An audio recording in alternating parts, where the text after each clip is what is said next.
संख्या पद्धति। चलिए शुरू करते हैं। सबसे पहले हम इसमें शुरुआत करेंगे संख्या रेखा से। ठीक है, और मुझे उम्मीद है कि आप सभी को संख्या रेखा के बारे में पता होगा। हम संख्या रेखा अपनी पिछली कक्षाओं में बहुत बार हर बार ही पढ़ चुके हैं, है ना। तो इसीलिए अब मैं इसको ज़्यादा एकदम डिटेल में नहीं बता के मैं आपको एक बार के लिए समझा देती हूँ कि संख्या रेखा होता क्या है। संख्या रेखा एक ऐसी रेखा होती है जिसमें कि हम अपनी संख्याओं को दर्शाते हैं।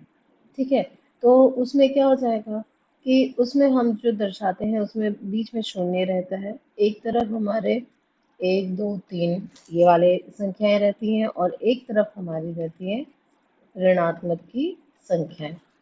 ठीक है, तो इन इन इन संख्याओं को जहाँ पे हम दर्शाते हैं, जिस जिस रेखा पे दर्शाते हैं उसको बोला जाता है संख्या रेखा। ठीक है, उसके बाद जो ये अलग अलग तरह के ये जो नंबर है, ये जो संख्याएं हैं, इन संख्याओं के संग्रह को कुछ हम बोलते हैं। जैसे कि कुछ एक से लेके आगे तक की गिनती है, उस संग्रह को कुछ बोलेंगे।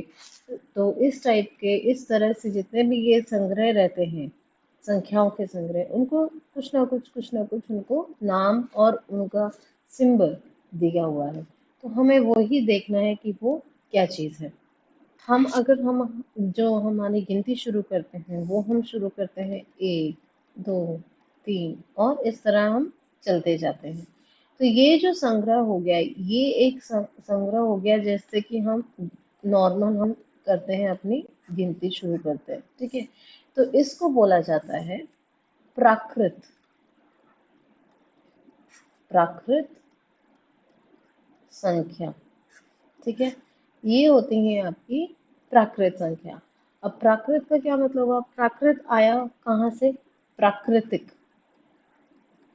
ठीक है, प्राकृतिक का क्या मतलब हुआ? प्राकृतिक का मतलब हो गया आपका नेचुरल, है ना। इसको अंग्रेजी में नेचुरल बोलते हैं। तो इसका मतलब जो हम नेचुरली, जो हम प्राकृतिक तरीके से, यानी कि जो हम नॉर्मल शुरू से हम गिनती करते आए हैं, हम गिनती करते हैं 1 2 3 और आगे चलते जाते हैं, तो इन संख्याओं के संग्रह को बोला जाता है प्राकृत संख्या। ठीक है, अब ये जो है ये आया है अंग्रेजी के शब्द नेचुरल से। ठीक है, तो इसका जो हम दर्शाने के लिए हम यूज करते हैं वो होता है कैपिटल एन।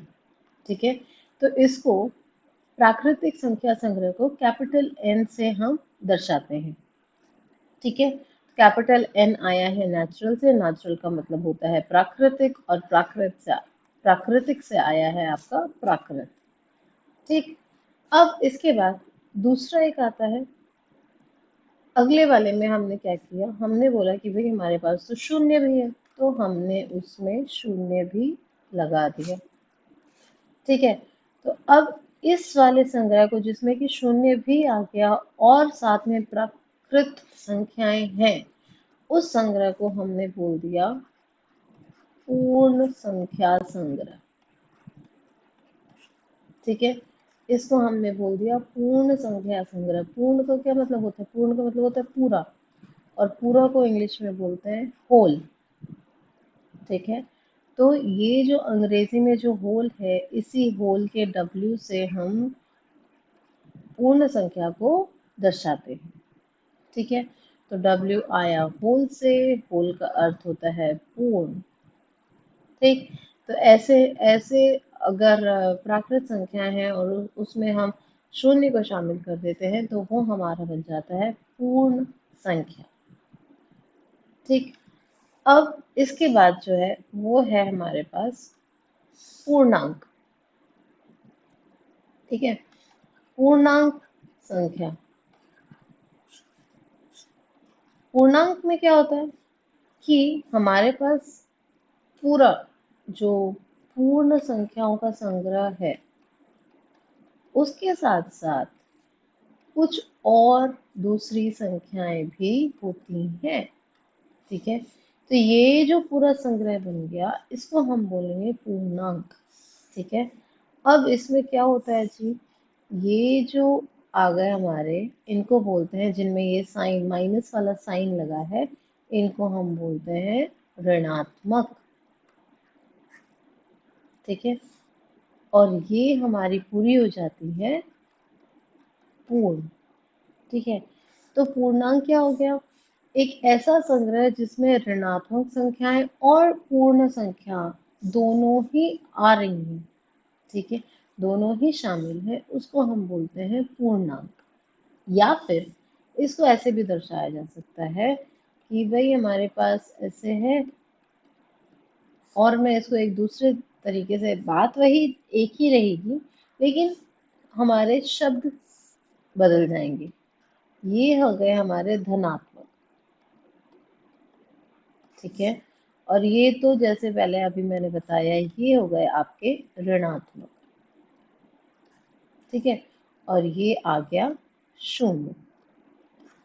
तो एक ऐसा संग्रह जो कि संग्रह है ऋणात्मक संख्याओं का, शून्य जिसमें शामिल है, और धनात्मक संख्याओं का। ठीक है, तो पूर्णांक होता है ऋणात्मक संख्याएं और धनात्मक संख्याओं का संग्रह जिसमें कि शून्य भी शामिल है, उसको हम बोलते हैं पूर्णांक। और अगर आप दूसरे शब्दों में बोलें तो पूर्ण संख्याओं के संग्रह के साथ साथ अगर उनमें ऋणात्मक संख्याएं भी शामिल है तो उसको हम बोलते हैं पूर्णांक। ठीक है, ये दो हो गए आपके, दो तरीके से आप इसको समझ सकते हैं। ठीक, अब इसको हम जो इसके लिए यूज करते हैं सिंबल, वो होता है कैपिटल जेड। ये कैपिटल जेड कहाँ से आया?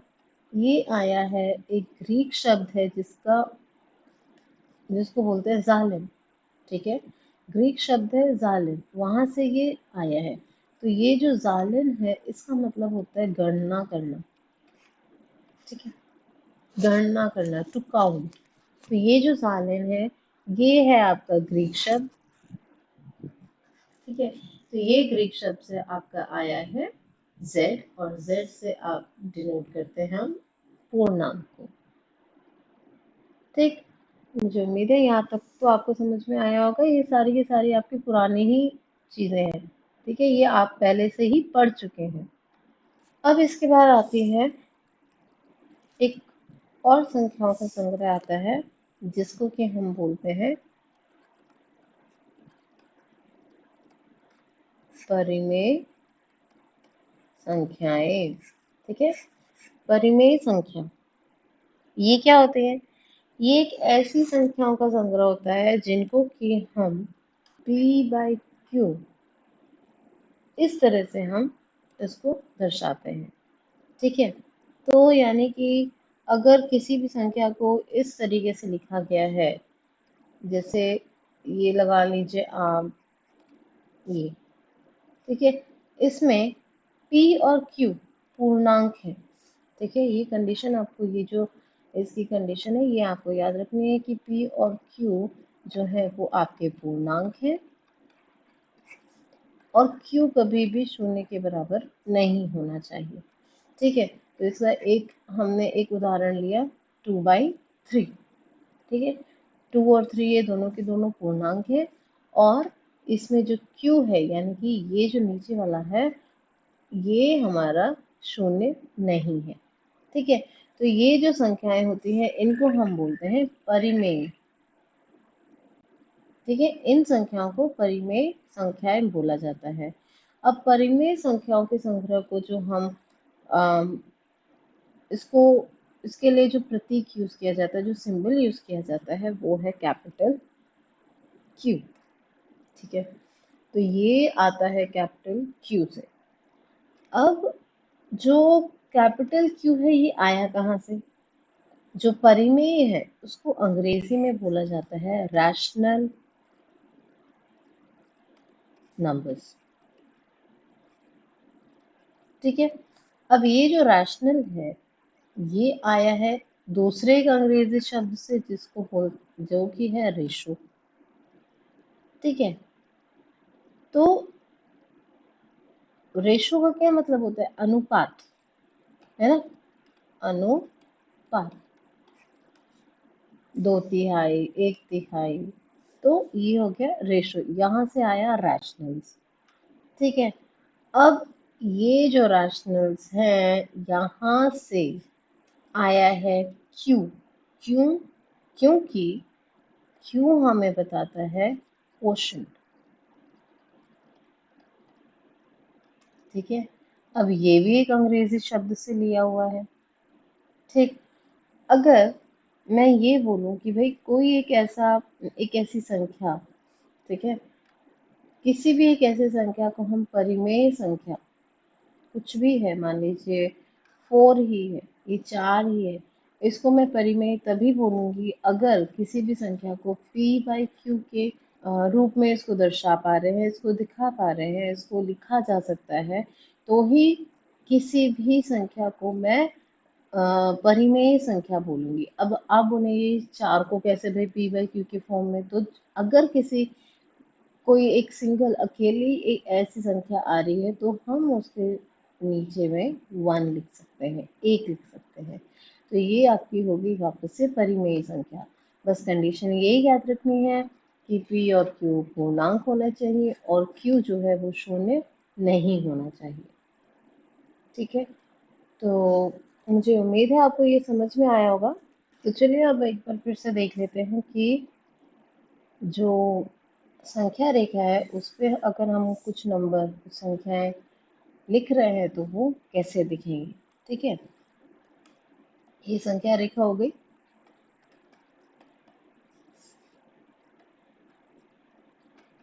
ठीक है, ये हमारी संख्या रेखा है और यहाँ पे ये जो चल रहे हैं ये हो गए हमारे धनात्मक, जैसे कि मैंने आपको बताया ही था। ये वाले हो गए आपके ऋणात्मक और ये हो गया आपका शून्य या फिर, ठीक है,